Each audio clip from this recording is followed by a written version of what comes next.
복음 11장 39절에서 44절까지 말씀입니다. 39절에서 44절까지의 말씀을 다 같이 합독하시겠습니다. 예수께서 이르시되 돌을 옮겨 넣으라 하시니 그 죽은 자의 누이 마르다가 이르되 주여 죽은 자가 나으리 되었음에 벌써 냄새가 나나이다. 예수께서 이르시되 내 말이 내가 믿으면 하나님의 영광을 보리라 하지 아니하였느냐 하시니 돌을 옮겨 넣으니 예수께서 눈을 들어 우러러 보시고 이르시되 아버지여 내 말을 들으신 것을 감사하나이다. 항상 내 말을 들으시는 줄을 내가 알았나이다. 그러나 이 말씀 하옵는 것은 둘러서 무리를 위함이니 곧 아버지께서 나를 보내신 것을 그들로 믿게 하려 함이 아니냐. 이 말씀을 하시고 큰 소리로 나사로야 나오라 부르시니 죽은 자가 수석을 배로 동인 채로 나오는데 그 얼굴은 수건을 쌓였더라. 예수께서 이르시되 풀어놓아 다니게 하라 하시니라. 아멘. 강사 소개하겠습니다. 이 시간 말씀을 전해주실 강사님은 주반석교회에서 심호하시는 윤인순 목사님이십니다. 이제 강사 목사님 나오셔서 나사로야 나오너라 라는 제목으로 은혜의 말씀을 전해주시겠습니다.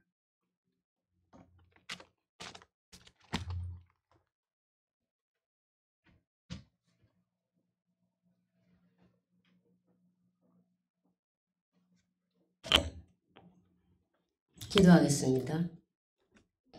살아계신 하나님 아버지, 오늘도 저희들을 부르시고 사랑하시고 인도해 주셔서 감사합니다. 이 새벽 시간에 하나님을 사랑하고 예배드리며 주님의 음성을 듣고자 합니다.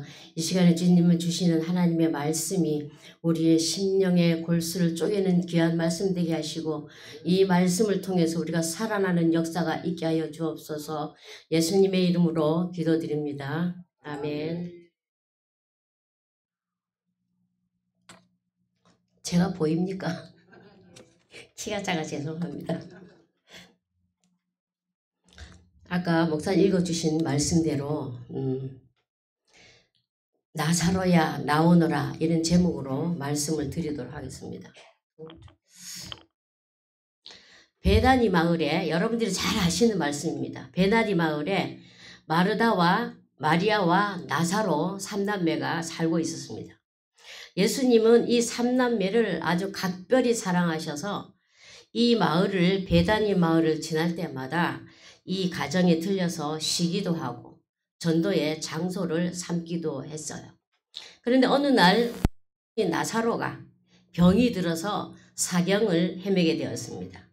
누이들이 이 사경을 헤매는 나사로를 빨리 예수님께 소식을 전해서 예수님이 빨리 오셔서 살려주길 바라고 누이들이 예수님이 계신 곳으로 사람을 보내어서 사랑하는 나사로가 병들었으니 빨리 오셔서 오라버니를 고쳐달라고 말을 했습니다. 그러나 예수님은 이 소식을 들었지만 예수님은 그 계시던 곳에서 이틀을 더 계시다가 나사로가 있는 베다니 마을로 오셨습니다.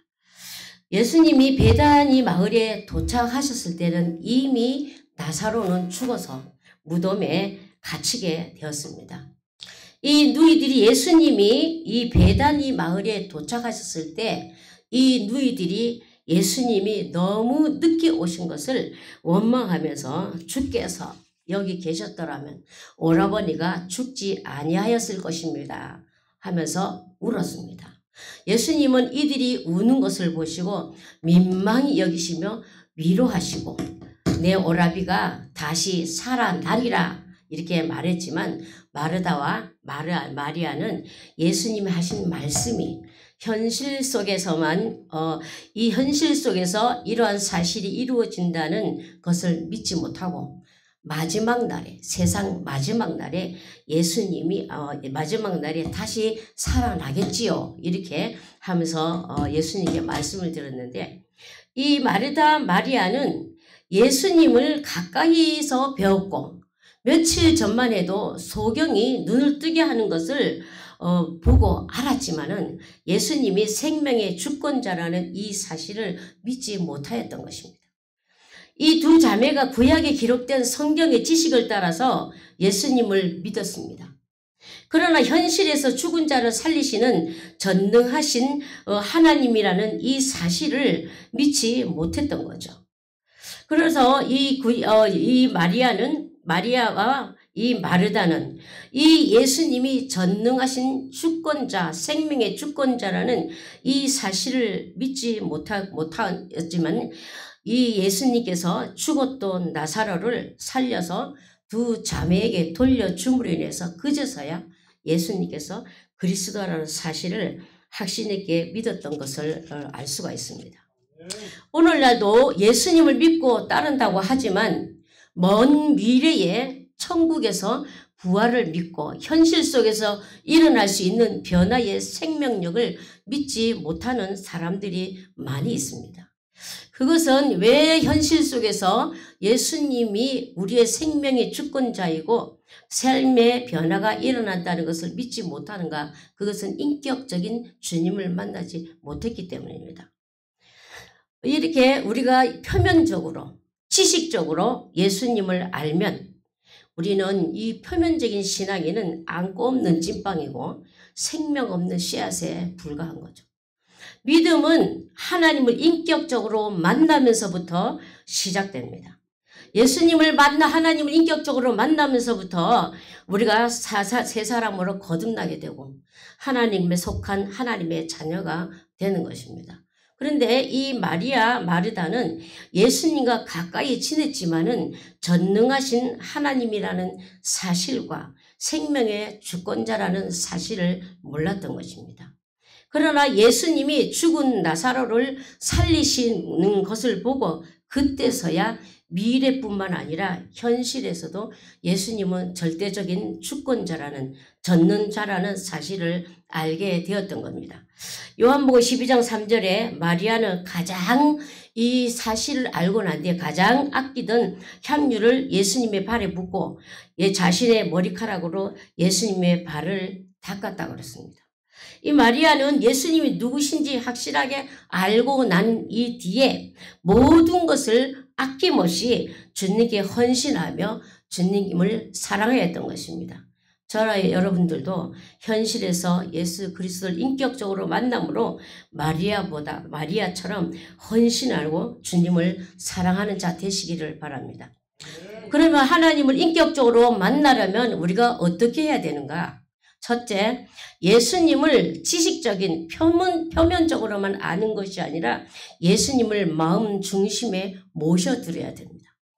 요한복음 1장 12절 영접하는 자 그 이름을 믿는 자들에게는 하나님의 자녀가 되는 권세를 주셨으니 이는 혈통으로나 육정으로 사람의 뜻으로 나지 아니하고 오직 하나님께로부터 난 자들이라 그랬어요. 요한복음 3장 6절에 육으로 난 것은 육이요 영으로 난 것은 영이니라 그랬어요. 성도가 육신으로 한번 태어났지만 다시 한번 성령으로 거듭나서 속사람이 거듭나야 비로소 참된 믿음을 가질 수 있고 하나님의 자녀가 돼서 주님과 더불어 함께 살아가기 시작하는 겁니다. 성령이 아니면 누구든지 주라 할 수 없다 그랬어요. 그러므로 성령으로 반드시 우리 속사람이 거듭났을 때 그때서야 하나님의 자녀가 되고 하나님과 동행하는 삶을 살 수 있게 된 겁니다. 계시록 3장 2절에 보면 볼지어다 내가 문 밖에서 두드리려니 누구든지 내 음성을 듣고 문을 열면 내가 그에게로 들어가 그와 더불어 먹고 그는 나와 더불어 먹으리라 그랬어요. 예수 그리스도를 표면적 지식으로만 알고 있으면 예전은 예수 그리스도를 마음 깊이 마음 중심의 주인으로 모셔들어서 함께 동고동락을 하며 살아야 되는 겁니다. 우리가 인격적으로 주님을 만나지 못하면은 예수님을 추상적으로 또는 상상 속에 있는 예수님만 따르게 됩니다. 그러나 인격적으로 주님을 만났다면 내가 주가 내 안에 실질적으로 주님의 간섭을 받게 되고 성령의 통제를 받게 되고 성령께서 나를 다스리고 잘못된 길로 갈 때 책망하시고 순간순간 하나님의 사랑을 느끼면서 살아가게 됩니다. 하나님의 사랑과 하나님의 통제와 하나님의 간섭을 받는 것이 현실 속에서 이루어져야 되는 거죠. 추상적으로 표면적으로 우리가 예수님을 믿는다면은 전혀 이런 내 머릿속의 지식으로 내 생각으로만 살아가게 되는 거죠. 그러므로 우리가 이 내 생각, 내 지식으로만 살아가게 되면 실질적으로 예수님과 함께 동행하는 삶이 될 수가 없습니다. 그러므로 우리가 인격으로 주님을 만나고 거듭났을 때 우리는 하나님의 사랑을 현실 속에서 느끼면서 하나님과 동행하면서 살아갈 수 있는 거죠. 마치 부부가 결혼해서 한 집에서 함께 사는 것처럼 서로를 간섭하고 서로에게 매이고 기쁨도 슬픔도 함께 나누면서 세상 끝날까지 함께 살아가는 것처럼 성령님과 함께 서로가 매이고 서로가 간섭을 받으면서 살아가는 것입니다. 이것이 인격적으로 주님을 만난 결과로 나타나는 거죠. 그러므로 인격적으로 주님을 만나지 못하면은 사람의 인격의 변화심이 없어요. 뿐만 아니라 삶의 변화도 없어요. 가치관의 변화도 일어나지 않습니다. 인격적으로 주님을 만나지 못하면 삶의 기준이 여전히 하늘나라가 아니고 여전히 세상의 가치관을 두고 비교하면서 살아가는 인생이 되는 거죠. 우리가 이 성령으로 거듭난 사람과 거듭나지 못하는 사람의 차이가 뭐냐? 그 가치관이 하늘에 있느냐 땅에 있느냐 차이가 있습니다.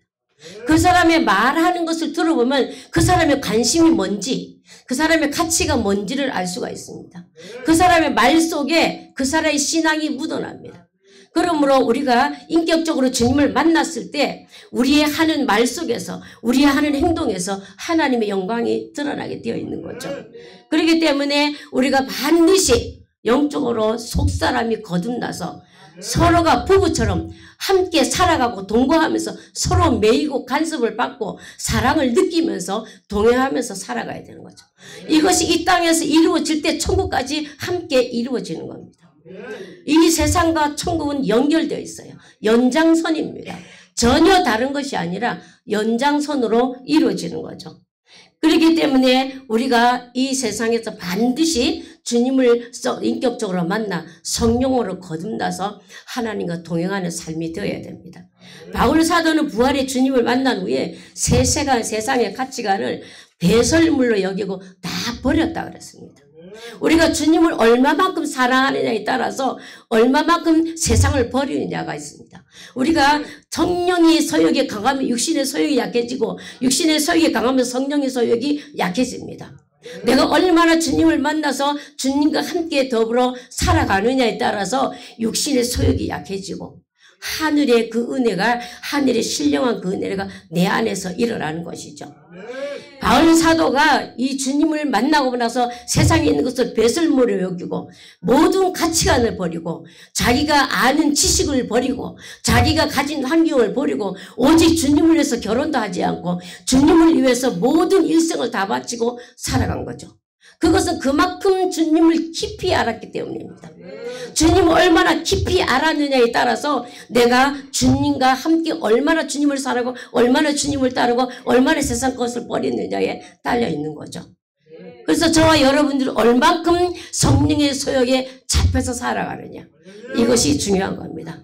그러므로 저와 여러분들도 영신 하나님과 인격적인 만남이 있어서 마리아처럼 우리 예수님께 헌신하며 사랑하며 살아가시기를 축원드립니다. 두 번째로 하나님 인격적으로 만나려면 어떻게 해야 되는가? 우리를 하나님과 인격적으로 반드시 만나야 돼요. 그 만남이 없으면 허상입니다. 추상입니다. 현실 속에 와닿지 않는 거죠. 그러므로 반드시 하나님을 인격적으로 만나야 되는데 그 인격적으로 주님을 만나려면 어떻게 해야 되는가? 마음을 막고 있는 돌을 치워야 됩니다. 나사로가 죽어서 무덤에 갇혀 냄새가 났습니다. 영적으로 죽어 있으면 캄캄한 동굴 속에 갇혀 있는 죽은 사람과 같은 겁니다. 뿐만 아니라 삶에서 썩은 냄새를 풍기며 살아가게 됩니다. 이 나사로는 예수님을 알았고 믿었고 따랐고 사랑했습니다. 그러나 예수님과 멀리 떨어져 있을 때는 무덤에 갇혀 썩은 냄새를 풍기고 아무것도 할 수 없는 존재가 된 겁니다.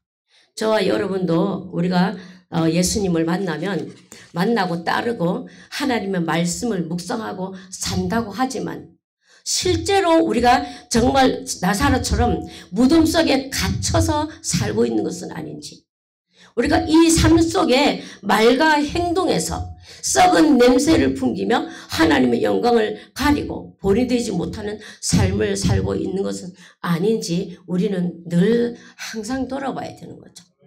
목회를 하고 말씀을 전하고 한다고 하지만 말과 행동에서 썩은 냄새를 풍기면서 사람들에게 본이 되지 못하고 상처를 주면서도 그래도 자신은 꽤나 거룩하고 꽤나 착하고 꽤나 괜찮은 사람이라고 말하는 사람들이 있습니다.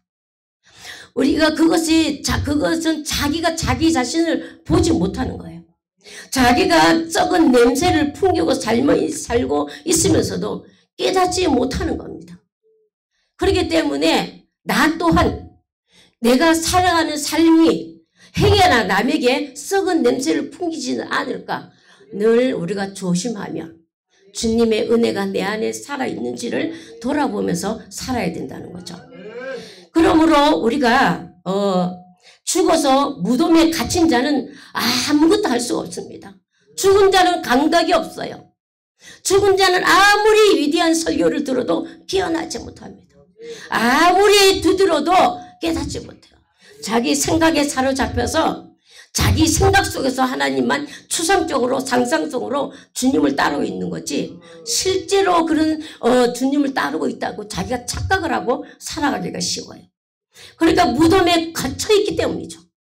주님이 주님이 살려주셔야만 우리는 비로소 움직일 수 있는 겁니다. 주님이 우리를 살려주지 않으면 우리는 죽은 자예요. 영적으로 죽은 자이기 때문에 아무런 감각이 없어요. 영에 대한 감각이 없어요. 그렇기 때문에 우리는 반드시 주님을 만나서 살아나야 됩니다. 예수님께서 나사로가 죽었다는 소식을 듣고 이 나사로의 무덤을 찾아갔습니다. 39절에 예수께서 이르시되 돌을 옮겨 놓으라 하시고 무덤 안에 있는 나사로를 향해 나사로야 나오너라 하시며 큰 소리로 부르시자 나사로가 주님의 음성을 듣고 살아서 걸어 나왔습니다. 예수님은 이 나사로를 부르시기 이전에 먼저 무덤을 막고 있는 돌을 옮기라고 하셨어요. 만약에 이 무덤 입구를 막고 있는 돌을 옮기지 않았다면 예수님이 아무리 밖에서 불러도 나사로는 듣지 못했을 것입니다. 반드시 돌을 옮겨 놓아서야 됩니다. 돌을 옮겨 놓았기 때문에 예수님의 부르는 음성을 들었고 나올 수가 있었던 겁니다. 그렇다면 여러분은 어떤 상태에 있습니까? 나사로처럼 영적으로 죽었나요? 아니면 영적으로 잠들었나요? 아니면 영적으로 병들었나요? 내가 병들었음에도 병들었다는 사실을 모르고 있을 수가 많아요. 당뇨병 환자는 살이 문드러져도 아픈지 몰라요. 문둥병 환자는 얼굴이 이그러져도 아픈 게 없어요. 우리는 내가 영적으로 병들었음에도 불구하고 내가 영적으로 병들었다는 사실을 모르는 수가 있다는 거죠. 그러니까 우리는 왜 이렇게 영적으로 병들었고 죽었고 영적으로 잠들었는데도 자신이 왜 그거 사실을 알지를 못했을까? 이렇게 우리가 영적으로 병들고 영적으로 죽어 있으면요, 이 의식이 우리가 생각의식이 우리는 오직 하나님 앞에서 살아가야 되는데 사람 앞에서 살아갑니다. 사람 앞에 잘 보이려고 사람한테 인정받으려고 그러고 뭔가 사람 앞에 알짱거리게 되는 거죠. 그러나 우리가 진짜 인격적으로 주님을 만나고 내가 영적으로 살아있고 그런 사람이라면 하나님 앞에서 살아가요. 하나님 앞에서 살아갈 때 비로소 사람 앞에도 온전하게 되는 겁니다. 그러므로 우리가 영적으로 죽었는지 영적으로 잠들었는지 영적으로 병들었는지를 자기 자신을 살펴볼 필요가 있는 거죠. 그렇다면 지금 예수님이 부르시는 음성을 듣고 살아나시길 바랍니다. 살아나려면 어떻게 해야 돼요? 무덤을 막고 있는 돌을 치워야 됩니다. 돌을 옮겨놔야 됩니다. 그 돌을 옮겨놓기 전에는 주님의 음성을 들을 수가 없어요. 돌을 옮겨냈을 때 비로소 주님의 음성을 듣고 살아나서 걸어나올 수가 있는 겁니다. 그러면 우리가 음성을 듣지 못하게 하는 것이 뭘까요? 하나님의 음성을 듣지 못하게 하는 것이 뭘까요? 하나님의 음성을 듣지 못하고 하는 돌이 뭘까? 교만의 돌문입니까? 아니면 죄의 돌문입니까? 아니면 고집이나 아집이나 철학이나 머리로만 하는 표면적으로 하는 지식이 여러분들의 돌문이 되었는지 살펴봐야 되는 거죠. 우리가 주님에게 가까이지 못하고 못하게 가고 주님의 음성을 듣지 못하게 하고 하나님의 날마다 들려주는 그 하늘의 음성을 듣지 못하게 우리를 막고 있는 것이 뭔가요? 바울 사도와 그 동료들이 함께 다메섹 도성으로 갔을 때 바울 사도만 주님의 음성을 들었어요. 바울 사도만 주님의 빛을 봤다고요. 그러므로 아무리 많은 사람들이 하나님 앞에 말씀을 듣고 앉아있다 하더라도 영적으로 살아있는 자가 주님의 음성을 듣습니다. 영적으로 살아있는 자가 주의 은혜를 받습니다. 영적으로 살아있는 자가 말씀에 감동을 받을 수 있습니다. 영적으로 살아있지 못하면 그것이 상처가 되고 찔림을 받았을 때 마음을 찢어 회개하는 것이 아니라 죽이려고 하는 거죠. 오히려 사람을 나에게 상처를 줬다. 저 설교는 나에게 하는 소리다. 상처를 받는 겁니다. 하나님의 그 영적으로 살아있는 사람은 내가 뭔가 문제가 있는가 하고 통에 자복하고 마음을 찢어 회개하지만 그렇지 못한 사람은 자기가 오히려 돌로 죽이려고 저 사람 이를 갈면서 저 사람이 나에게 하는 말이다 이렇게 되어버리는 거죠. 영적으로 죽어있기 때문에 영적으로 잠들었거나 영적으로 병들었으면 모든 말씀이 다 자기한테 상처로 와닿게 되는 겁니다. 그러나 그렇기 때문에 우리는 반드시 돌문을 막고 있는 내가 영적으로 잠들어 있는 무덤을 늘 열어야 됩니다. 영적으로 우리가 잠들어 있고 죽은 무덤을 반드시 열어야 됩니다. 그렇기 때문에 여러분들 자신이 잘 알 거예요. 나와 하나님의 관계가 막혀있는 돌이 뭔가? 나와 하나님과의 관계에 가장 치명적으로 막고 있는 게 뭔가? 그 돌 때문에 주님의 음성을 듣지 못하는 겁니다. 주님의 음성을 듣지 못하고 있는 돌이 무엇인지 자신을 돌아보고 그거를 이 새벽에 여러분들은 그걸 치워달라고 하나님 앞에 회개하고 기도해야 됩니다. 어떤 사람은 그렇게 오랫동안 박사학위를 따오고 오랫동안 목회를 해도 죽을 때 돼서 천국이 있는 게 안 믿어지는 거예요. 30년 40년 목회라고 설교했음에도 부활의 주님이 안 믿어지는 거예요. 일을 어떻게 해야 되는 거예요? 왜 그래요? 인격적 주님을 만나지 못해서. 그 주님을 만나지 못해 혹시나 성경을 아는 그 지식이 오히려 자기한테 무덤의 돌이 될 수가 있어요. 그렇기 때문에 우리가 이러한 나에게 하나님의 음성을 듣지 못하게 하는 이 돌이 뭔지 우리는 반드시 깨닫고 그거를 치워야 됩니다.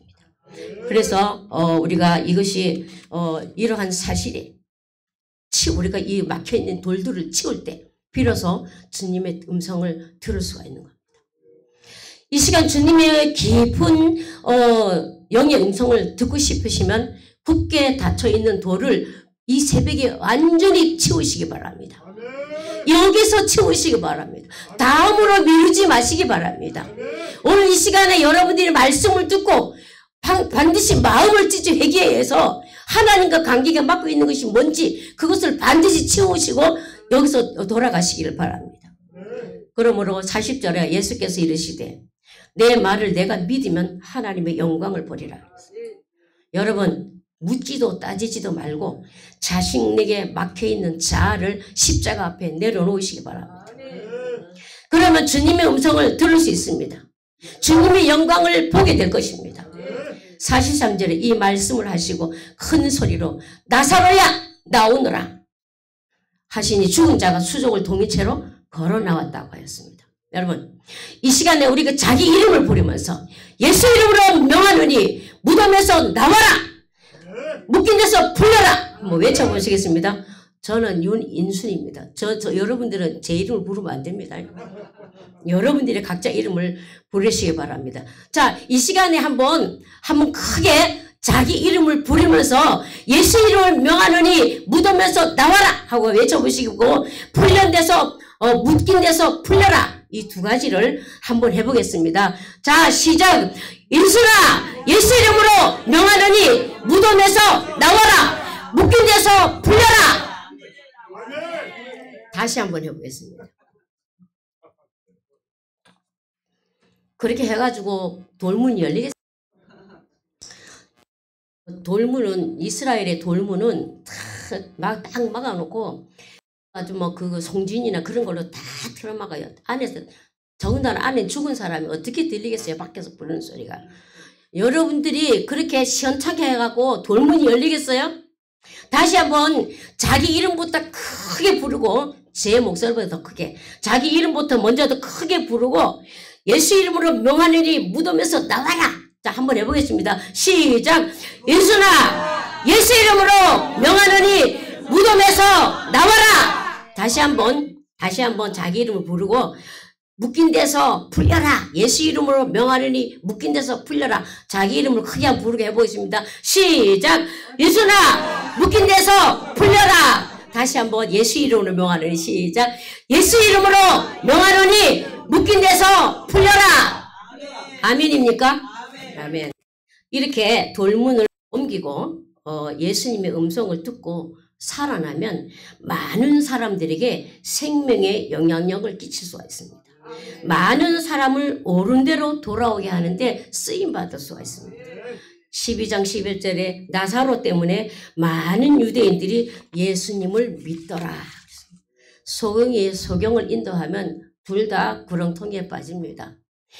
목회자가 앞에서 설교하는 건 너무나 큰 영향력을 끼쳐요. 많은 사람들이 그 목회자의 말에 따라가기 때문에 자기가 소경이면 많은 사람들을 구렁텅이에 빠지게 하는 거죠. 목회자의 말 한마디가 굉장히 중요한 거죠. 저는 수영로교에서 23년을 평신도 생활을 했습니다. 그런데 그런 이야기를 하더군요. 수영로교회 교인은 정필도 목사님을 닮아서 근엄하고 점잖고 이제 그런데 어디 저쪽에 포 무슨 교회가 있습니다. 그 교회 목사님은 아주 강력해요. 그래서 뭐 잘못했다면 막 이제 그거는 평신도 중심이고 수영로 교회는 목회자 중심으로 교회를 합니다. 그래서 그 평신도 중심이다 보니까 주의 종들이 아주 알기를 우습게 알아요. 담임 목사님이. 그러니까 그 교회 교인 그 목사님을 닮은 거예요. 그러니까 우리가 여러분들이 교회를 할 때 여러분들이 영적 수준이 얼마나에 따라서 그 성도는 그 정도밖에 못 큽니다. 그러니까 내 영적 수준이 얼마만큼 올라가 있느냐, 얼마만큼 하나님과 가까우냐, 거기만큼밖에 신자들 성도들이 잘할 수가 없어요. 더 이상 잘할 수가 없어요. 자녀를 부모의 품 안에서 키우면 그 자녀보다 못한 자식이 돼요. 그러나 그 부모를 떠나서 모든 넓은 세상과 넓은 지식을 알게 부모도 훨씬 더 훌륭하게 클 수가 있죠. 그렇기 때문에 우리는 영적으로 소경이 되면 절대로 큰일 나는 거죠.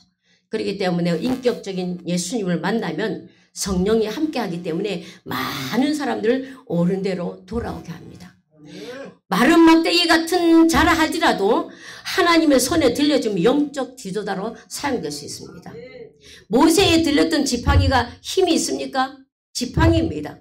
그러나 그것이 하나님이 사용하니까 홍해 바다를 갈랐습니다.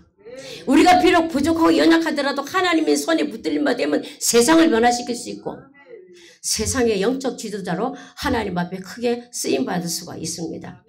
육에 속한 사람은 썩어질 일을 하게 되고 영에 속한 사람은 영혼을 살리는 일에 쓰임받게 됩니다. 그러므로 저와 여러분들이 인격적으로 주님을 만나고 돌문을 반드시 열고 주님의 음성을 듣고 새 생명으로 살아나서 하나님의 도구로 쓰임받는 우리 여러분들이 다 되시기를 바랍니다. 찬송하러 부르겠습니다. 이 찬송을 한 2번만 새벽이지만 여러분들이 불같은 성령을 받으시기 바랍니다. 불같은 성령으로 다른 사람 옆에 보지 말고 눈 딱 감으시고 힘차게 이 시간에 성령이 임하게 달라고 여러분 기도하시고 그러고 나서 여러분들이 막히는 돌 나에게 약점이 뭔지를 위해서 여러분들이 다 같이 통성으로 우리가 찬양을 한 2번만 부르겠습니다.